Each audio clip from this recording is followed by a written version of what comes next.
Ron Nelson's going to drop in. He joins us around 9:32 or so. Nelson Commercial Real Estate Properties, and he said he wanted to stay topical.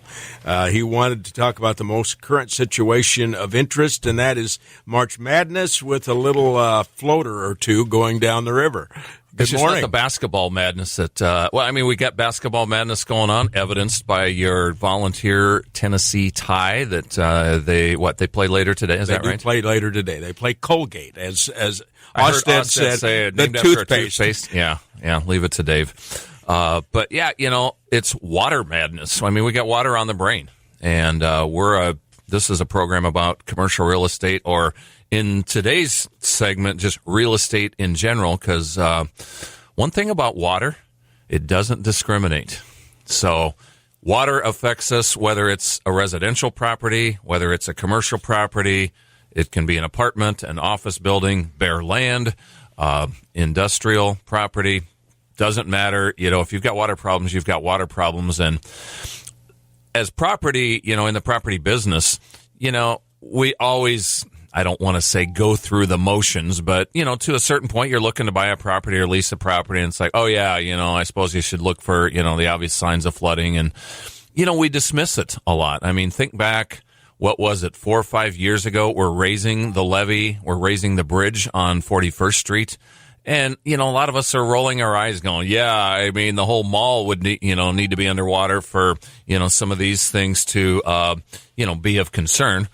Well, I took pictures of 41st and Louise last week and sent them to my daughter in Madison, Wisconsin, saying at two of the intersection points at that corner, going south on Louise, barricaded, going west on Louise, barricaded. So the whole mall wasn't underwater, but this is, now 3-4 years after the levee has been raised, after the bridge has been raised, and this stuff goes on. But, the interesting thing that's going on with this year, Bill, we've actually got two different types of flood events going on. We were talking about flooding last week, and now we're talking about it this coming week, and two totally different occurrences, caused by different sources. Next week it's the river concerns. This past week it was the runoff from the frozen ground and all that, and, dealing with it in an entirely different way. So again, how's this get relevant tied back to real estate? Well, you got to look for different things when you are looking at property. And obviously now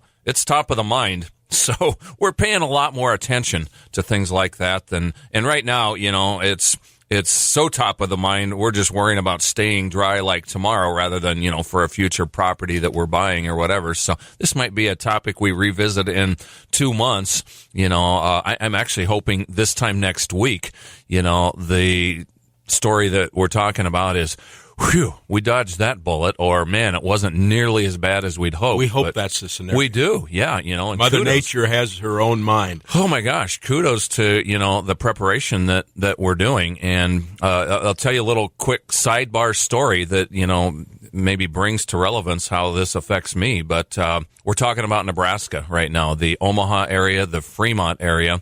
Actually, my hometown is right in between those two towns, a town called Valley, Nebraska. It's on the news a little bit, but I lived through this. I was home for spring break from college year. I came up here for college from down there. My girlfriend was from Minneapolis. I'm on the phone with her on a Sunday night saying, yeah, we got these flood warnings, and, we hear about this every spring. I mean, we live a mile from the Platte River.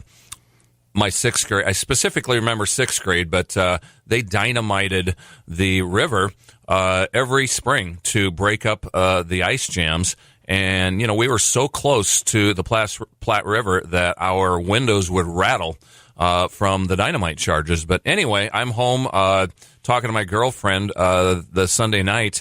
The next morning, she sees us on the national news. We were picked up by a Suburban pounding on our door at 2:30 in the morning, picking us up saying, not do you want to come with us? You are coming with us. They declared martial law on my town. We were out for 5 days. For 3 days, we had to spend the night in the high school on cots and things like that. We were isolated. They created a helipad on our lawn in front of the high school, and we were stranded, for 5 days. And so very vivid for me. Obviously, lots of stories about the rebuilding effort and all that. And so our town's going through it again, down in Nebraska. So as much as, we're feeling it here, they have it worse down there. I might even go down this weekend and just see if I can help some of my home front or whatever. But here we are in Sioux Falls. What should we be doing right now? Well, one thing, take a lot of pictures, and for me, us guys in the property business, we've got a lot of properties we're watching, and it's like, we've always wondered what would ever happen in, a near flood event. Well, now, we are paying attention to it. So, and why, I mean, it's a concern anyway, but why are we so concerned about, what to do for yourself? Well, one of the big things is just about none of this is covered by insurance. So you're on your own, and I mean on even your own. Even if you're in the floodplain. Well, you're pretty much on your own. I'm going to get an insurance guy, or you should get an insurance guy to talk, and we will probably in coming weeks, I'm sure, to talk about the nuances of that. But my understanding is, unless FEMA declares, an actual flood or whatever, which probably will, in this event. Your flood insurance typically doesn't do you any good. Now, again, not the authority on flood insurance, so don't, quote me on the specifics on that. But, the bottom line is we got to take care of ourselves. And I mean taking care of yourselves. We had an incident with one of our properties last week, and of course, I call my insurance guy. Yeah, we're not covered, or anything like that, which I expected. But so we've just, I call some professionals to get in and help us with some drain tiling, things like that. April 26th is the first time they can stop by, for an evaluation. So guess what? We're mobilizing, all hands on deck is a common term we're hearing, but, I'm out there. I wore dress clothes for the first day about 2 days ago. I've been in jeans, every day, just kind of you're dressed shuttling with the properties and so forth. So what do we look for? You can get a flood history from FEMA on a property you might be looking at. But common sense, use your senses, sight, smell, and even your ears. Look for the gutters. Look for the slope on the property. Look what might be done. Look for sediment lines. The sense of smell. If you're in a basement, obviously smell for, mildew, things like that. But listen.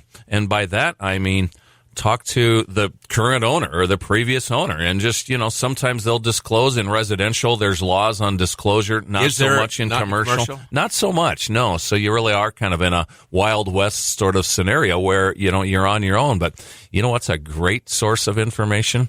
Ask the neighbors. There's always somebody that's been there 50 years, and I remember when this was, well, guess what? That's very valuable information, as you're continuing to maybe look for a property. And then there's always the professionals. Get a Jerry Berg from Intech in. And keep a record. Keep records. These guys, if they can't, Jerry can go to a certain level and say, there might be some reason to suspect that. I'm not a mold expert, so, get a mold guy in, but he'll at least give you some indications why you might want to look for that. There's in-home test kits you can get to sample things like that. But the bottom line is what has been a little bit out of sight, out of mind in looking at properties in years past. Today, we are looking at that, and when we're looking at properties, and give us a call. We can certainly help. We're not experts in this area. We're all kind of learning as we go, but obviously we got a lot higher awareness of it than we have, too, so we're happy to help. Ron Nelson, how do they find you? Nelson Commercial Real Estate, or on the web, N Commercial for short.